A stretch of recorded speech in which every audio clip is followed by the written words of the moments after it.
उभे विटेवारी करकटेवारी देवोनिया करकटेवारी देवोनिया सुंदर उभे विटेवारी करकटेवारी देवोनिया करकटेवारी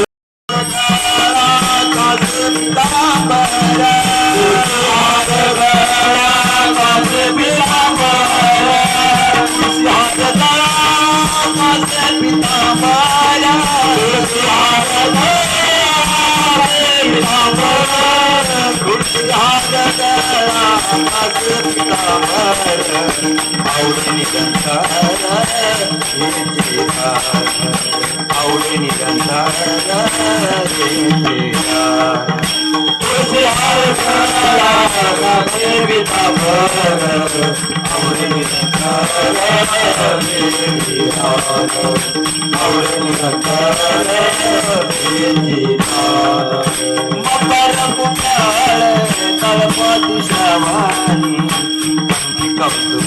मनी फिराजे मनी फिराजे वगर कुंडाले मारी सवारी कंटे कटुबा मारी फिराजे कंटे कटुबा मारी फिराजे तुलसी हार दारा कासिम दामरा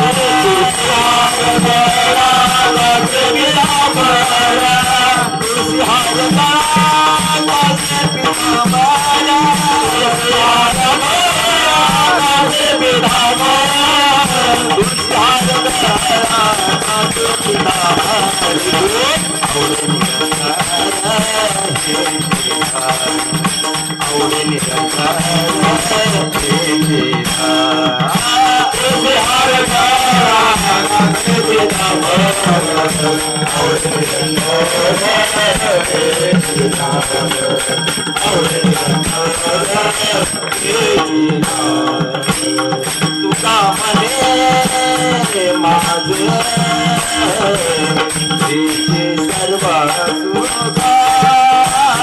तुका मने माझे सर्व सुखा तुका मने माझे सर्व सुखा तुका मने माझे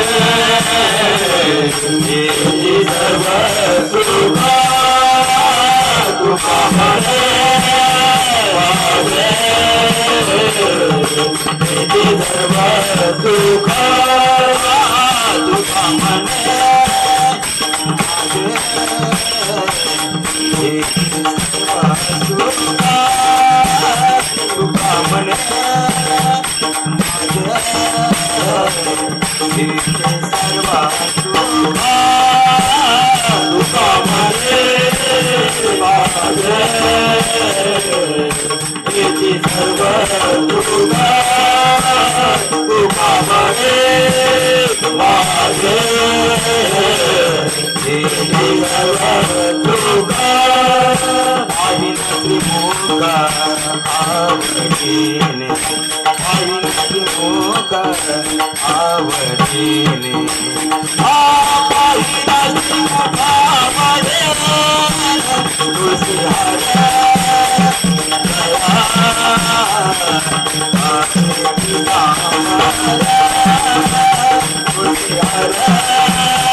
रूपबालोचनी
महाकैवल्य तेजा विविधि साधु संत मनोवेदना माझा आरती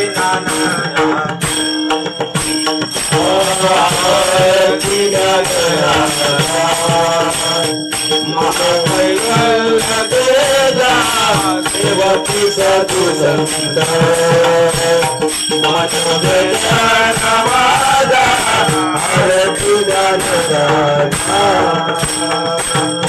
गोपाल दान जगे येता देहाती कोणी अवतार पांडुरंग नाव ठेवीन नारी आरती दान राजा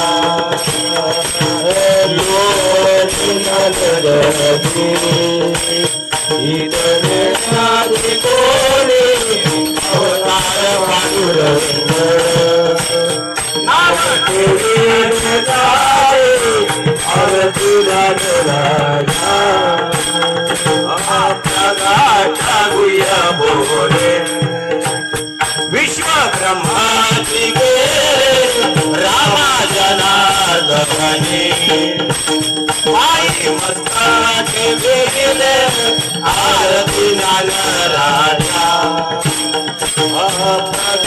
ठाकुया बोले विश्व ब्रह्माची गे रामा जनार्दनी आई मस्तकाचे आरती दान राजा महादेवंद केला आरती दान राजा महादेवंद केला आरती दान राजा गोपाल गोपाल गोपाल गोपाल गोपाल गोपाल गोपाल गोपाल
ओम नमो ज्ञानेश्वरा करुणा करा दयाला तुमचा अनुग्रह लादलो पावन झालो चराचरी मी कळा कुसरी काहीच नेने बोलत से वचने अति भाविका तुमचा अनुग्रह लादलो पावन झालो चराचरी नमो ज्ञानेश्वरा नमो ज्ञानेश्वरा नमो ज्ञानेश्वरा नमो ज्ञानेश्वरा नमो ज्ञानेश्वरा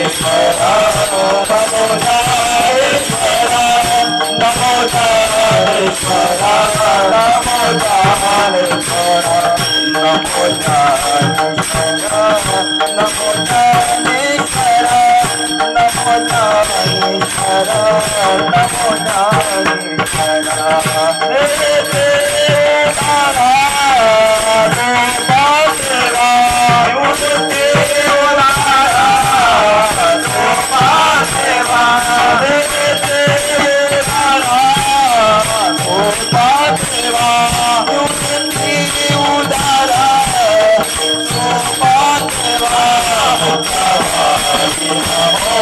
Oh,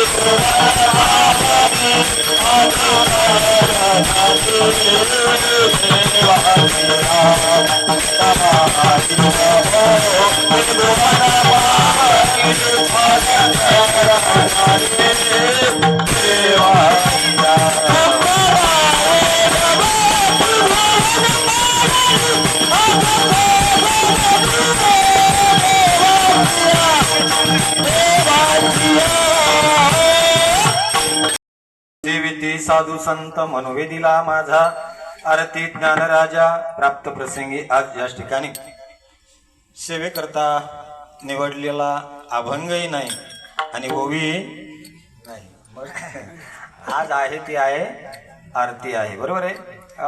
परंतु पहिल्या दिवशी आरती झाली, मी त्या दिवशी सांगून गेलो. पहिल्या दिवशी पहिल्या कार्यक्रमात ही आरती झाली आणि मधीत काही माझी तारीख खाली नव्हती. त्यामुळं आता आजचा दिवस म्हणजे आमच्या अध्यक्षाच्या आग्रहास्तव्य नाही, तुमचा कार्यक्रम झालाच पाहिजे म्हणून आज आरतीचा योग आला.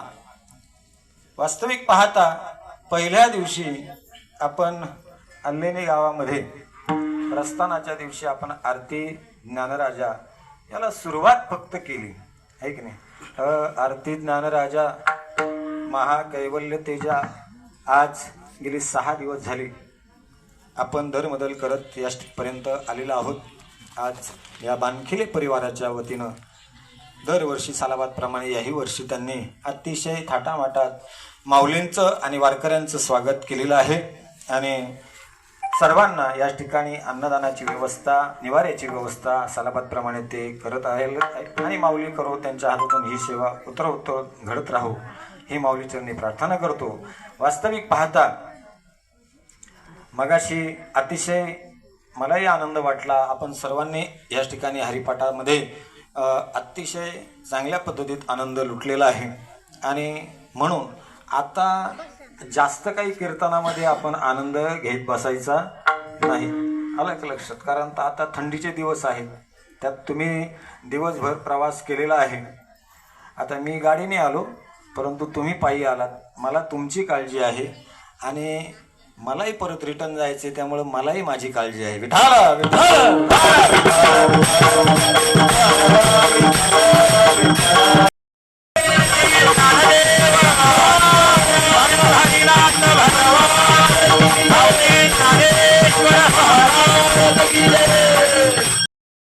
अपेक्षा आहे ती कसली आहे, कसली अपेक्षा आहे तर संत सांगतात की बाबा मला एकच तुमच्याकडे अपेक्षा आहे, बाकी आम्हाला काही नको, काहीच नको. आतापर्यंत आम्हाला भगवान परमात्म्याच्या कृपा प्रसादाने भरपूर काही मिळालेलं आहे. संत काहीच मागत नाही, काहीच मागत नाही, पण एक तुमच्याकडे मागतात. लागून या पाया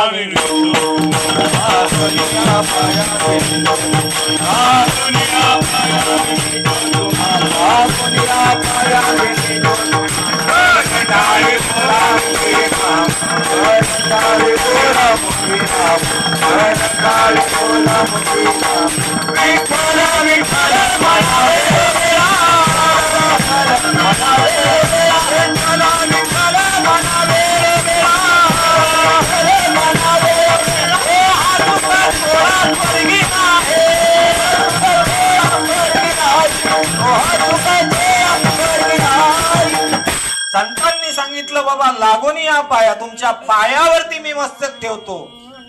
श्री संताची माथा चरणावरी नाही का, तेव्हा लागून या पाया, तुमच्या पायाला मी लागतो आणि काय करतो, तुमच्याकडे एकच अपेक्षा करतो की काय करा, तुम्ही करा हरिभक्ती, परलोकी कामा सोडविल यमापासून या यमाच्या बंधनातून अथवा येरधार जन्म मरणाची चुकवायची असेल. मी मगाशी दुपारी प्रवचनातही सांगून गेलो, जन्म मरणाच्या येरधारीमधून जर आपल्याला सुटायचं असेल तर आपल्याला मात्र काय करावं लागेल, दिंडीमध्ये यावं लागेल.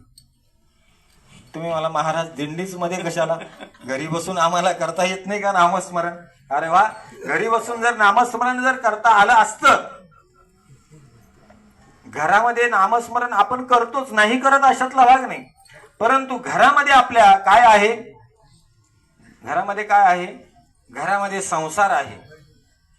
घरामध्ये तुमच्याही माझ्याही सर्वांच्या घरामध्ये संसार आहे आणि परमार्थामध्ये काय आहे, इथं वैराग्य आहे. बरोबर आहे बाबा, परमार्थामध्ये वैराग्य आहे, घरामध्ये संसार आहे. रात्रंदिवस काय आहे, संसाराची चिंता वाहतो, त्याचं नाव संसार आहे.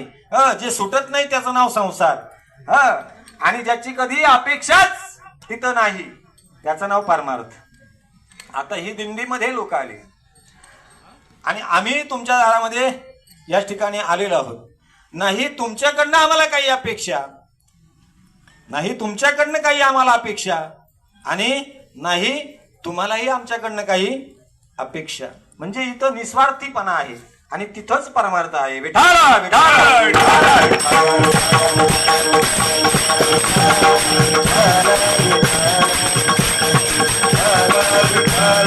साधू संत अशाच पद्धतीत जीवन जगले, संसारातच जन्माला आले, याच भूमीवरती जन्माला आले. ज्ञानोबा तुकोबाराय याच भूमीवरती जन्माला आले. आणि त्यावेळेला काही दुसरी भूमी नव्हती. याच कलियुगामध्ये जन्माला आले. ते त्या त्रेतायुगात आले का द्वापार युगात आले अशातलाही भाग नाही. कलियुगातच जन्माला आले. पण कलियुगामध्ये जन्माला येऊन ज्ञानोबा तुकोबाराय जर देव होत असतील, तुकोबारायांनी हात लावून सांगावं देव पहावयासी गेलो तेथे देवाची होऊन टेलो. जर आम्ही देव पाहायला गेलो तर आम्ही देवच झालो. मग तुम्ही मग आता देव पाहायला निघालात बा. मी त्या दिवशी सांगून गेलो कीर्तनात, देव पाहायला गेलो, देव पाहायला निघालो की नाही. आता आपण ज्ञानोबाची भेट घ्यायला निघालो. ज्ञानोबाराय होऊनच चाला, ज्ञानोबाराय होऊनच गेलं पाहिजे तरच ज्ञानोबाराय भेटतील. विठाला विठाला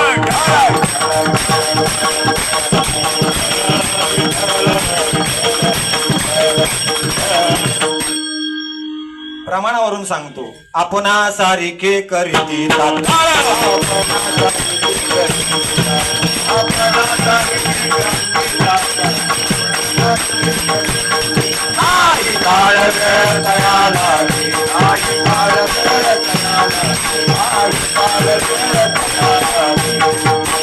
आपणा सारिखे करीती तात्काळ, नाही काळ वेळ तया लागी.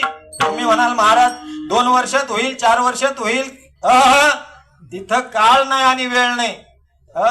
क्षणात तुम्हाला अनुभव येईल. परंतु त्या पद्धतीत आपण गेलो पाहिजे, त्या पद्धतीत आपण साधक बनलं पाहिजे, त्या पद्धतीत आपण सेवा केली पाहिजे, नाही का. मग होऊन येदी सीन आणि आड घाली सुदर्शन. तो काहीच मागे पुढे उभा राहे सांभाळतो, पुढे उभा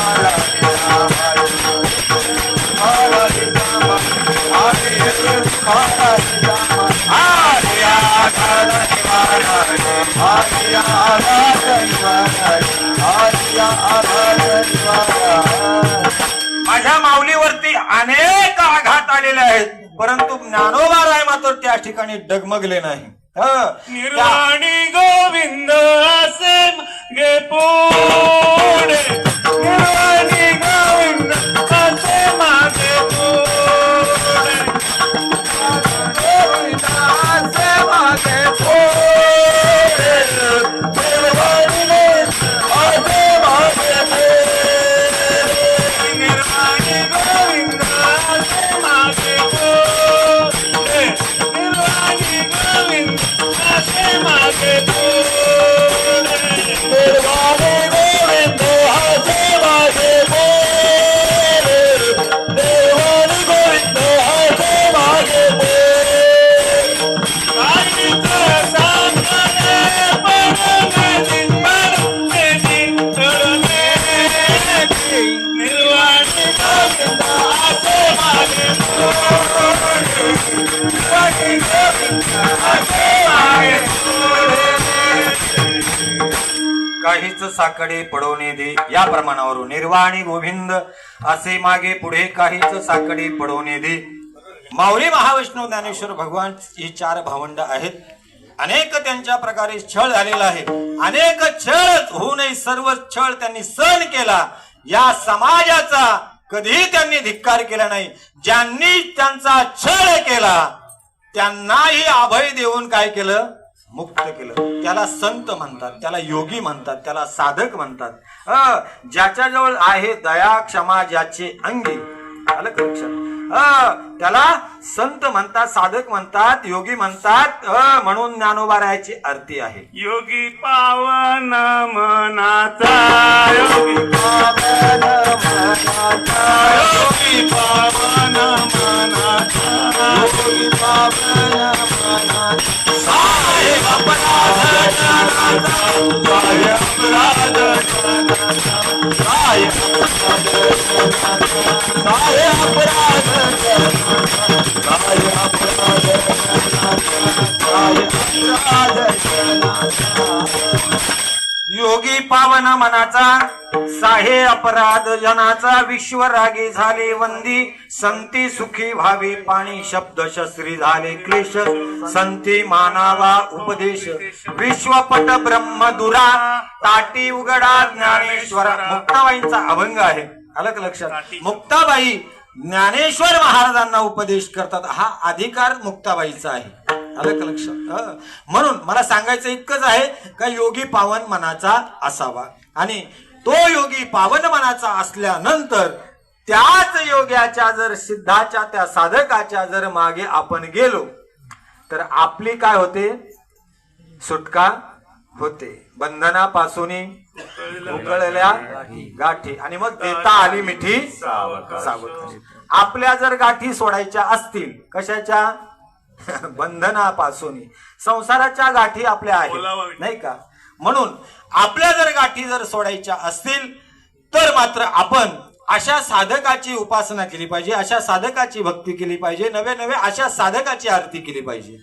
जर अशा साधकाची आरती आपण केली तर निश्चितच आपल्याला काय होईल? मग ज्ञानोबाराय म्हणता एक दिवशी काय होऊ? आपण स्वतःच ज्ञानोबाराय होऊ, आलं का लक्षात? ज्ञानदेव म्हणता ज्ञानदेव देतो वासुदेवची होतो अखंडी वदने वदते तो, आलं का लक्षात? ज्ञानदेव म्हणता ज्ञानदेव देतो. मग आता आपण ज्ञानोबाच म्हणत चाललेलो आहोत, नाही म्हणत असं नाही मला म्हणायचं, परंतु ती अर्थता जीवनामध्ये तो भाव आपल्यापर्यंत प्रगट झाला पाहिजे. ज्ञानोबारायाविषयी तो भाव आधी प्रगट झाला पाहिजे, आणि मग तो काय केलं पाहिजे? आपण मुखावाटे त्याचं नामचिंतन केलं पाहिजे. अरे तुम्ही रामाचे उपासक असाल तर रामाची काय केले पाहिजे? तुमच्या अंतःकरणामध्ये रामाविषयी प्रेम पाहिजे. कृष्णाचे उपासक असाल तर कृष्णाचं तुमच्या अंतःकरणामध्ये प्रेम पाहिजे. पांडुरंगाचे उपासक असाल तर पांडुरंगाचं तुमच्या अंतःकरणामध्ये प्रेम पाहिजे. नुसतं जायचं म्हणून जायचं, गायचं म्हणून गायचं नाही. त्याच्याविषयी त्या आता मला सांगा तुम्ही, ज्याच्या समजा एखाद्या आपला मित्र आहे, त्या मित्राच्या अनुषंगाने जर समोरून तो मित्र आला, बऱ्याच दिवसांनी आपल्याला मिळाला, आणि मिळाल्यानंतर त्याला आपण काय करतो? अतिशय जवळचा अतिशय प्रिय वाटणारा मिळतो, पण तो बऱ्याच दिवसातून त्याची ना आपली भेट झाली, मग आपण त्याला लांबून नमस्कार करतो का? नाही. अतिशय जवळ घेऊन गळा मिठी मारतो त्याला, आणि त्याला सर्व विचारपूस करतो, आणि त्याला काय सांगतो? तुला आता माझ्या घरी यावंच लागेल. परंतु तोच मित्र जर जवळचा नसेल, थोडा लांबचा असेल, त्याच्याविषयी प्रेमच नाही, मग त्याला आपण लांबूनच नमस्कार करतो.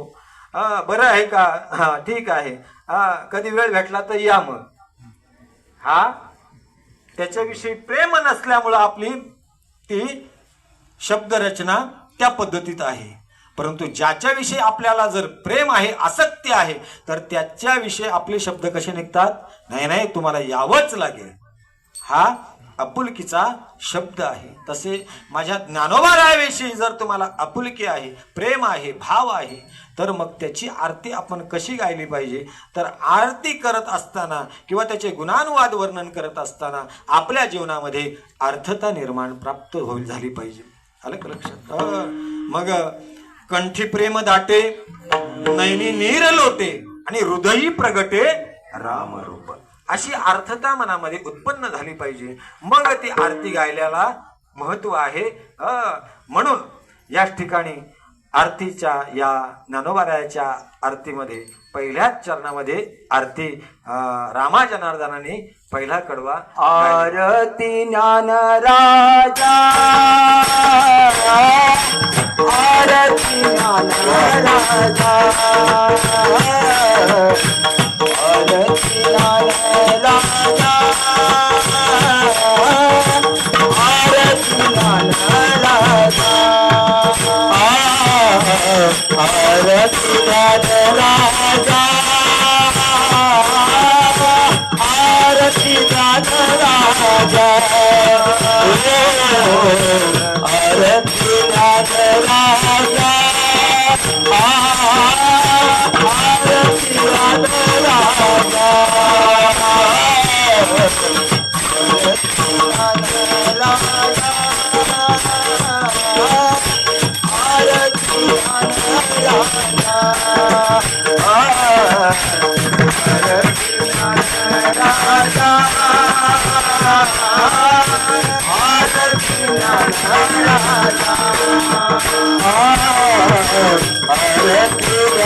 राजा आरती राजा आरती राजा आरती राजा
आरती ज्ञानराजा या ठिकाणी राजा या शब्दाला आपण थोडस स्पर्श करू.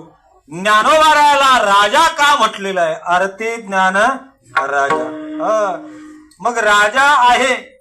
तुम्ही म्हणाल अरे ज्ञानोबाराय तर आळंदीमध्ये भिक्षा मागत होते त्यांना राजा कसं काय म्हणतात? ते तर माधुगिरी मागून जगले. मग राजा म्हणता येईल का? राजा कसा असावा? सर्वभौम राजा असतो म्हणजे सर्व ऐश्वर त्याच्याजवळ उपलब्ध असतो असा तो राजा असतो. त्याला राजा म्हटलेलं शोभतंय. मग ज्ञानोबारायांना या रामाजनार्दनांनी राजा का म्हटलेला आहे? तर ज्ञानोबारायाजवळ अशी काय संपत्ती आहे? मी त्या दिवशी सांगून गेलो एका शब्दात. जयाचे द्वारी सोन्याचा पिंपळ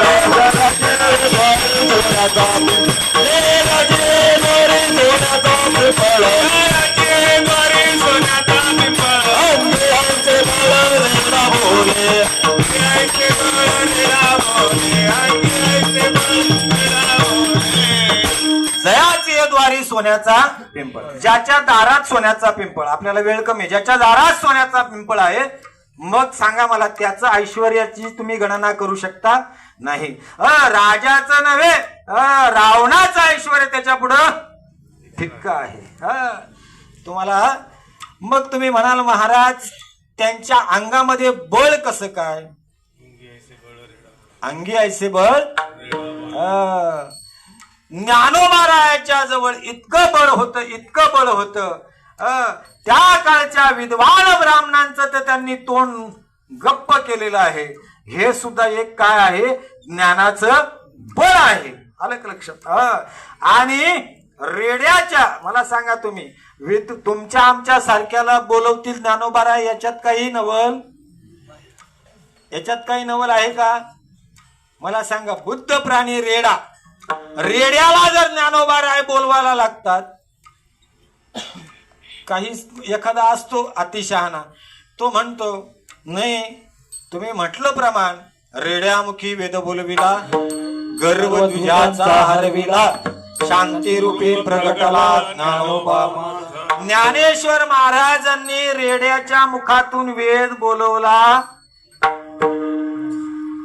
नाही म्हणणारे त्या काळातही होते. त्या काळातही होते आणि पुढेही ते त्यांचं बीजारोपण होणार आहे हे साधकांना माहिती होतं.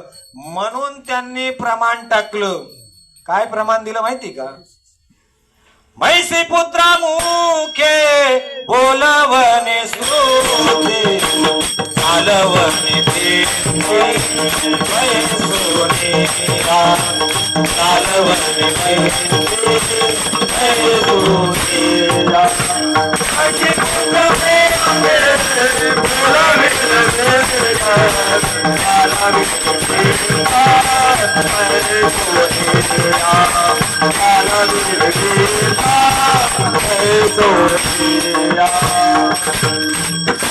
मैसी पुत्रा मुखे आलं लक्षात. आता कोणी शंका म्हशी नाही तर कोणी म्हणाला असता का रेड्या नावाचा एखादा माणूस असेल आणि त्याला ज्ञानोबारायांनी बोलायला असेल.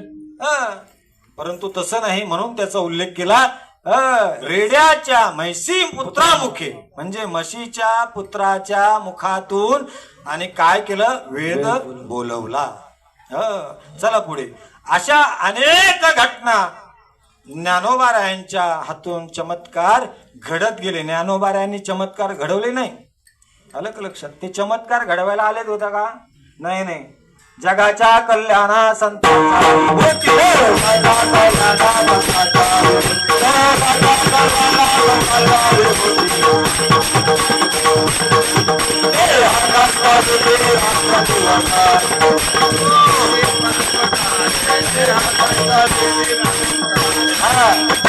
जगाच्या कल्याणा संतांच्या विभूती देह कष्टविती परोपकार.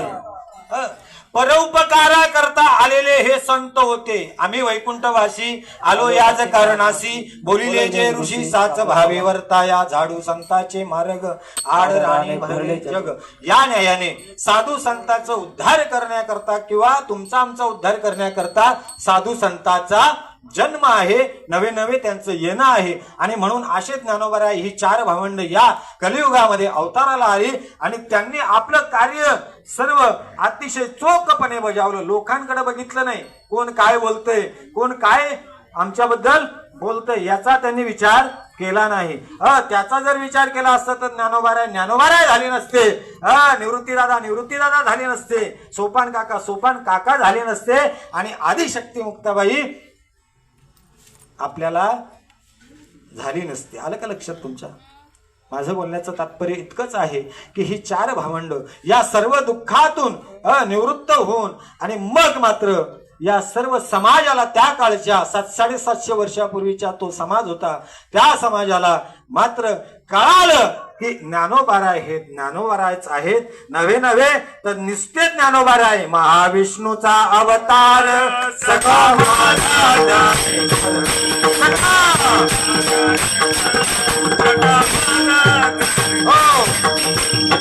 माझा सखा माझा ज्ञानेश्वर महाविष्णूचा अवतार. महाविष्णूचा अवतार नवे नवे महाराज ज्ञानेश्वर महाराज हे कोण होते तर विष्णूचा अवतार होता. धावत्या ओघात सांगून जाईन वेळ संपली आपली. आलं का लक्षात. कारण हे वाटचालीचं कीर्तन असते. इथशी बाकीच्या काही गोष्टी जास्त लांबवत घेऊ नये. आलं का लक्षात. तेव्हा ज्ञानोबाराय तुकोबाराय या सर्व संतांनी सहन केलं आणि सहन करून जगाच्या कल्याणाकरता त्यांनी वाङ्मय तयार केलं. महाज्ञानेश्वरी तयार केली. गाथा तयार केला. अन्य वाङ्मय त्यांनी तयार करून ठेवलं. आणि त्यामुळं आज त्या वाङ्मयावरती आमच्यासारखे कीर्तनकार सुद्धा काय आलिशान गाडीमध्ये फिरतात. हे कोणाची पुण्याई दोघे सोडून ही पुण्याई कोणाची नाही म्हणजे महाराष्ट्रात दोघे सोडून विठाला विठाला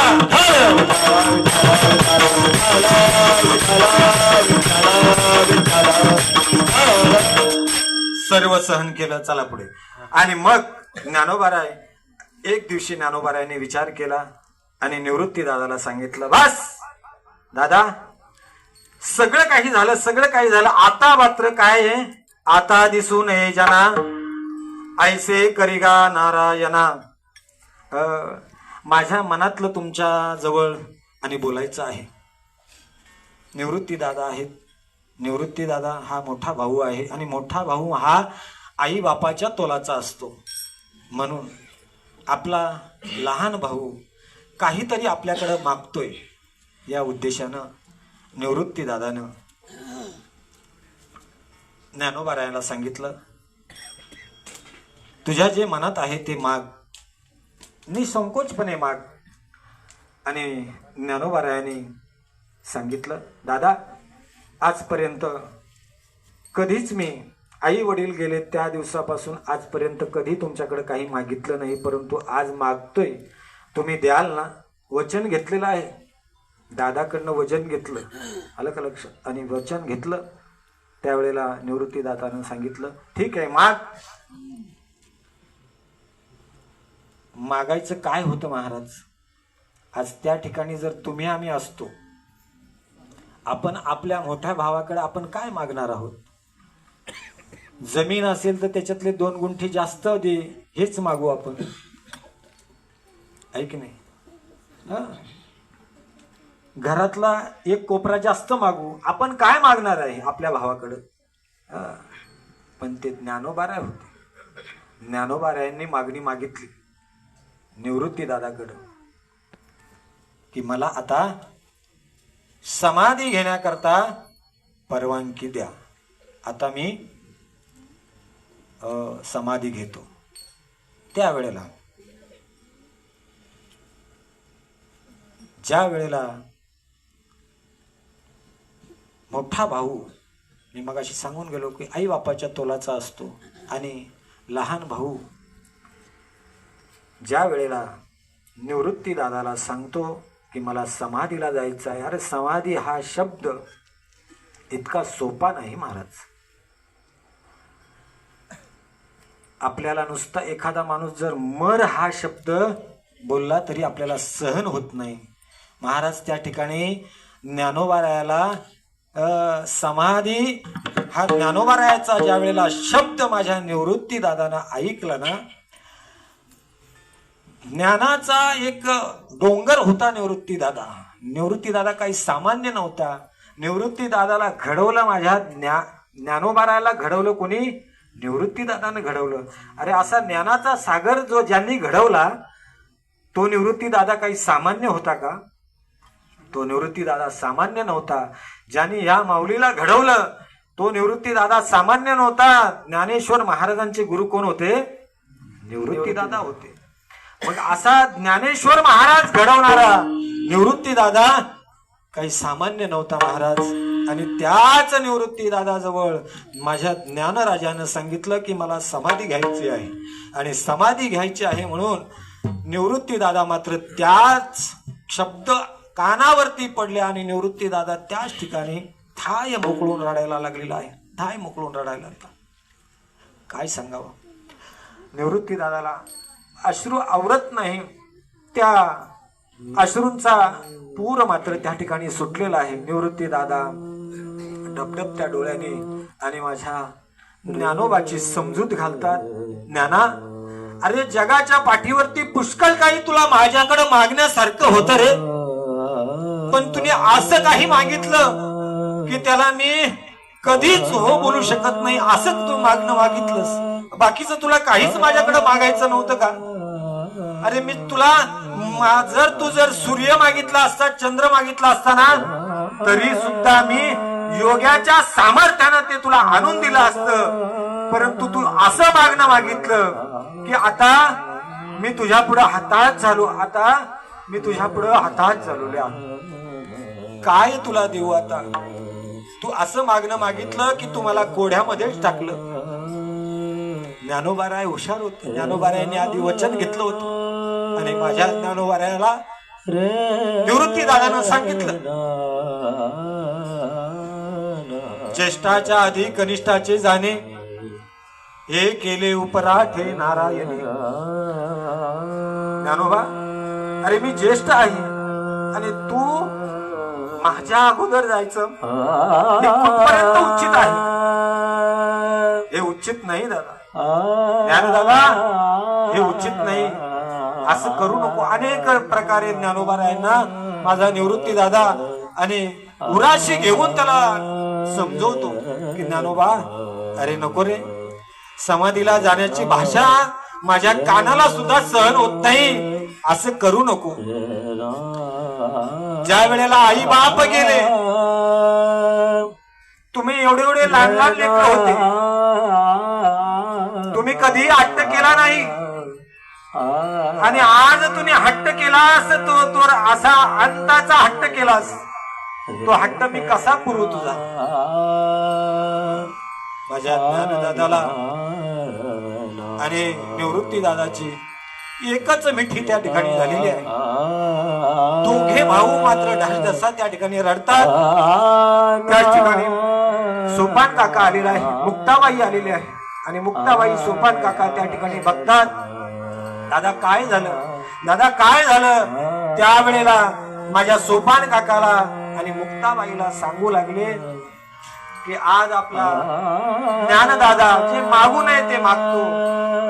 त्यावेळेला मात्र निवृत्ती दादा आणि सोपान काका, मुक्ताबाई आणि माऊली महाविष्णू ज्ञानेश्वर महाराज ही चार भावंड त्या रात्रीला कोणीही अन्न ग्रहण केलं नाही.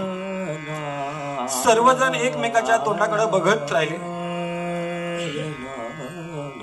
असा तेजस्वी माझा ज्ञानदादा आणि आम्हाला आता दिसणार नाही, असा काय आमच्या हातातून अपराध झाला म्हणून त्या पांडुरंग परमात्म्याशी तीन लेकरं भांडायला लागली. आमच्या हातातून काय असा अपराध झाला की माझ्या माऊलीला अशी तुम्ही बुद्धी दिली समाधी घेण्याची? असा काय आम्ही अपराध केला की आज आम्हाला ज्ञानोबाराय सोडून चालले? माझ्या ज्ञानोबारायाची ही तिन्ही भावंड समजूत काढतात. रात्र उजाडली परंतु ज्ञानोबाराय ऐकायला तयार नाही. सर्व काही विधी ज्ञानोबारायाच्या सांगण्यानुसार करावंच लागलं, कारण निवृत्ती दादानं वचन दिलं होतं आणि त्या पद्धतीत ज्ञानोबाराय समाधीला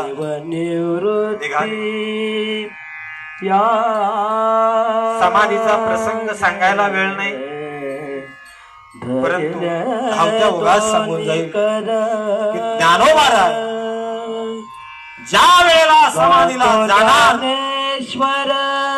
ती समाधीची जागा याच्या अगोदर ज्ञानोबारायांनी हजारो वेळा त्या ठिकाणी समाधी घेतली होती.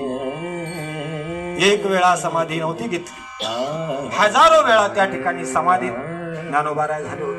आणि त्याच ज्ञानोबारायाला त्याच ठिकाणी परत समाधीला जायचं आहे. ती समाधीची जागा नारा विठा गोधा माधा या चारही भावंडांनी त्याच ठिकाणी ती समाधीची जागा साफ केलेली आहे. ज्ञानोबाराय त्या ठिकाणी समाधीला सर्व वारकरी आज जशी दिंड्या घेऊन आणि आळंदीच्या दिशेने जात आहेत त्याच पद्धतीत 700-750 वर्षापूर्वी सर्व चारही बाजून दिंड्या आळंदीमध्ये येत आहेत. आहाकार करता सर्व आणि महाराष्ट्रामध्ये बातमी पसरली, ज्ञानोबाराय समाधीला जाणार आहेत, ज्ञानोबाराय समाधीला जाणार आहेत, ज्ञानोबाराय समाधीला जाणार आहेत. महाराज आजही तुम्हाला आम्हाला कोणीही पत्र पाठवलं नाही, तुम्हाला कोणाचा फोन आला नाही, तरी बघा हजारो दिंड्या आज आळंदीच्या दिशेने निघाल्या. का? माझ्या माऊलीविषयी असलेला प्रेम, जिव्हाळा आणि त्या अनुषंगाने या सर्व दिंड्या आळंदी क्षेत्रामध्ये चाललेल्या आहेत. म्हणून ज्ञानोबारायाची समाधीची जागा स्वच्छ झालेली आहे. त्या इंद्रायणीच्या काठावरती ज्ञानोबारायाची समाधी त्याच ठिकाणी अतिशय फुलाने सजवलेली आहे. ज्या वेळेला आणि पांडुरंग परमात्मा आणि रुक्मिणी माता देवाच्या इच्छा होती की महाराज तुमच्या आमच्या शेवटाला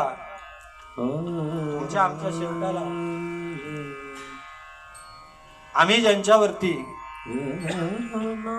कुटुंबाची माणसं असतील, नातेवाईक असतील, इष्टमित्र मंडळी असतील, आपल्या शेवटाला येत असतात, परंतु असा एकच योगी आहे की त्याच्या शेवटाला पांडुरंग परमात्माने इच्छा करावी आणि तो सुद्धा त्या ठिकाणी आलेला आहे. रुक्मिणी माता सह आला, परंतु रुक्मिणीला आणलेलं आहे आणि रुक्मिणीला त्या ठिकाणी देव घेऊन आलेले आहेत आणि देव कुठे उतरले आहेत?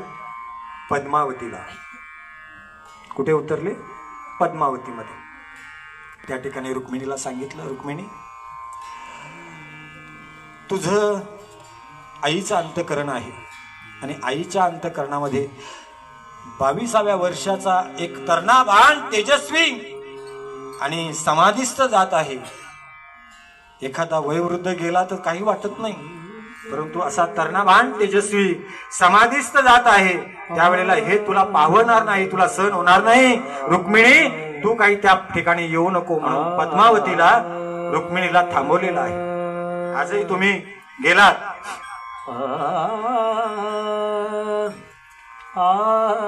तर तुम्हाला पद्मावतीला आणि देवीचं मंदिर त्या ठिकाणी आहे.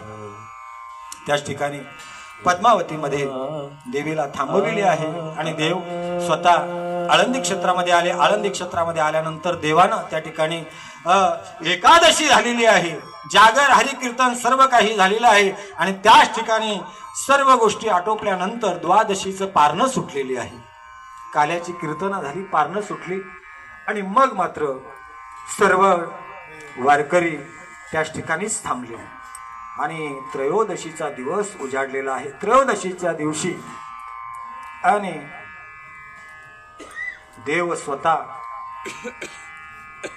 एक हात देवानं धरलेला आहे माझ्या माऊलीचा आणि देव निवृत्ती आणि धरले दोन्ही कार. देव निवृत्ती आणि धरले दोन्ही कार. देव निवृत्ती आणि धरले दोन्ही कार. देव निवृत्ती आणि धरले दोन्ही कार.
तैसे जनवन कानवले नदीची आवाज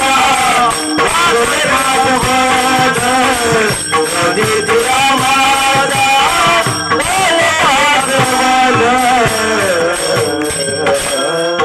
नदीची आमाशा घातले मांजवन तैसे जनवन कळवळले. या ठिकाणी संत समुदाय या ठिकाणी जमला होता आणि त्या संत समुदाय प्रत्येकाच्या डोळ्याला अश्रूच्या धारा लागलेल्या. का तर ज्ञानराज त्या ठिकाणी समाधिस्थ उतरलेला आहे आणि मग मात्र त्याच ठिकाणी एकच आणि गोंधळ त्या वारकऱ्यांचा उडालेला आहे. सर्वांनी जय घोष केला ज्ञानेश्वर महाराज की जय. आणि माऊली समाधिस्थ त्याच ठिकाणी झालेला आहे. म्हणून ज्ञानोबाराय गेल्यानंतर काय झालं माहिती का? ज्ञानदेव गेले तेव्हा कोसळली भिंत. ज्ञानदेव गेले तेव्हा कोसळली भिंत. ज्ञानदेव गेले तेव्हा कोसळली भिंत. ज्ञानदेव गेले तेव्हा कोसळली भिंत. ज्ञानदेव गेले तेव्हा कोसळली भिंत.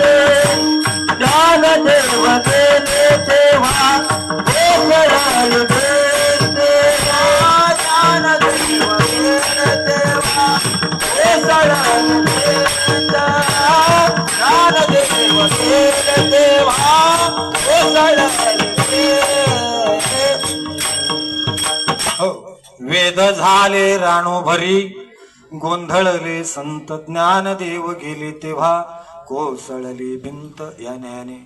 सर्वांच्या डोळ्याला अश्रूच्या धारा लागल्या आणि ज्ञानोबाराय समाधीस्थ झाले. मला सांगायचं इतकंच आहे की ज्या ज्ञानोबारायाला समाधी देण्याकरता स्वतः भगवान परमात्मा येतो त्या ज्ञानोबारायाचा अधिकार कितका मोठा आहे सांगा मला.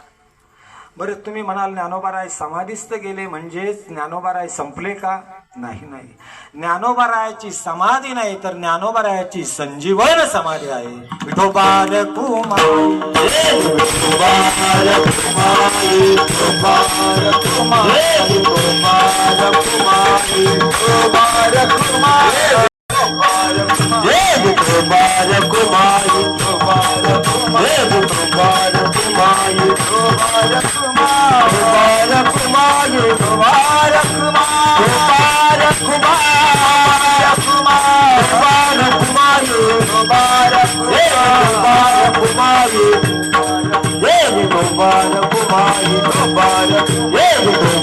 रखुमाई, विठोबा रखुमाई, विठोबा आरती ज्ञान राजा महाकैवल्य तेजा सेविती साधू संत मनोवेदिला माझा. आरती ज्ञान राजा लोपले ज्ञान जगी हित नियती कोणी अवतार पांडुरंग नाव ठेविले ज्ञानी. आरती ज्ञान राजा महाकैवल्य तेजा सेविती साधू संत मनोवेदिला माझा. आरती ज्ञान राजा प्रगट गुह्य बोले विश्व ब्रह्माची गेले रामा जनार्दने पायी टकची टेले. आरती ज्ञान राजा महाकैवल्य तेजा सेविती साधू संत मनोवेदिला माझा. आरती ज्ञान राजा ज्ञानेश्वर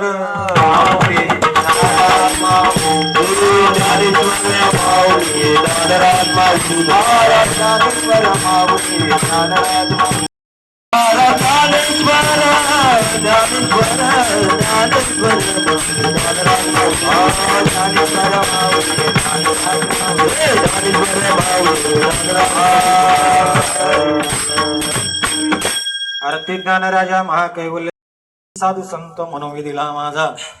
फक्त आता कुठपर्यंत आलो आपण? आरती ज्ञान आणि राजा, बरोबर आहे. आता महाकैवल्य तेजा वगैरे ह्या गोष्टी अजून आपल्याला पाहायच्या आहेत, परंतु तारीख खाली नसल्यामुळे आता काही त्या शक्य नाही. बघू पुन्हा येईल, काय नाही, परत मी पुन्हा येईल. हा असू द्या. कारण ज्या गोष्टी प्रारब्धात आहेत त्या गोष्टी होणारच आहेत, नाही का, मिळणार आहेत, त्या होत राहणार आहे. सेवा आहे ही, अलग लक्षात ठेवा. असो, आज याच ठिकाणी या बानखिले परिवाराच्या वतीनं आणि या सर्व ग्रामस्थ मंडळ आपण सर्वजण आलात आणि म्हणून कार्यक्रमाला शोभा आलेली आहे. आपणा सर्वांना धन्यवाद देतो. याच ठिकाणी आमचे गुंजन वर्ग, सर्व टाळकरी, माळकरी, वारकरी आणि विनयकरी आणि मृदुंगाचार्य, आपणा सर्वांचं मी मनोपूर्वक आभार मानतो. त्याचबरोबर माझ्याबरोबर आलेले आमचे बलराम महाराज असतील, विठ्ठलदादा असतील, त्याचबरोबर भावार्थी महाराज असतील, ही मंडळी माझ्याबरोबर आलेली आहेत, त्यांचं मी मनोपूर्वक आभार मानतो. आणि या दिंडीमध्ये सर्व आपण सहभागी झालात, पुनश्च आपणा सर्वांचं मी मनोपूर्वक आभार मानतो, अलग लक्षात. आणि एक सूचना देतो तुम्हाला की आता आपण हवेला चालतोय, आता हे लक्षात घ्या. मी त्या दिवशी सांगून गेलो की कुणाला तुम्ही बोलण्याची संधी देऊ नका, शिस्तीचं पालन करा. आणि तुम्हाला बोलल्यानंतर मग तुम्हाला थोडंसं वाईट वाटतंय, आलं का लक्षात.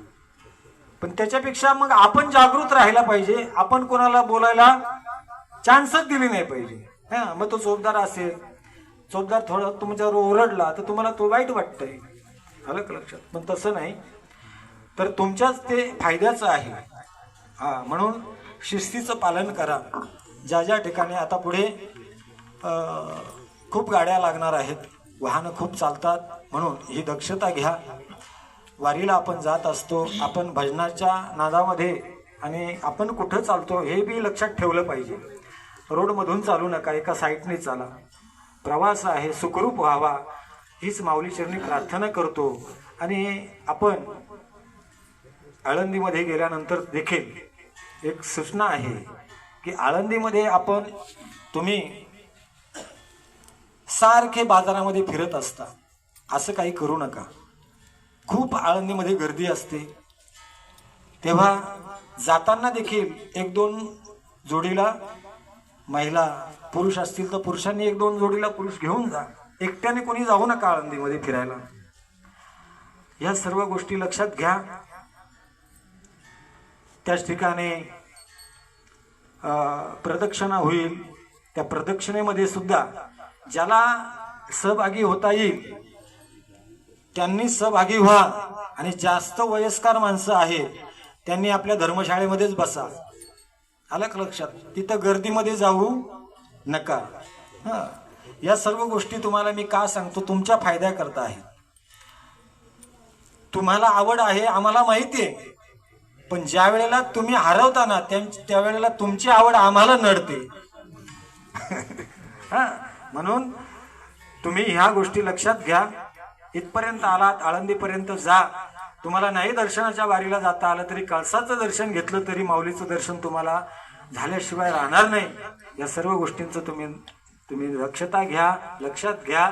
आणि काय बोलायची नाही, जय विठ्ठल होईल आणि त्यानंतर आमचे महाराज सूचना देतील त्या पद्धतीत. विठ्ठल जय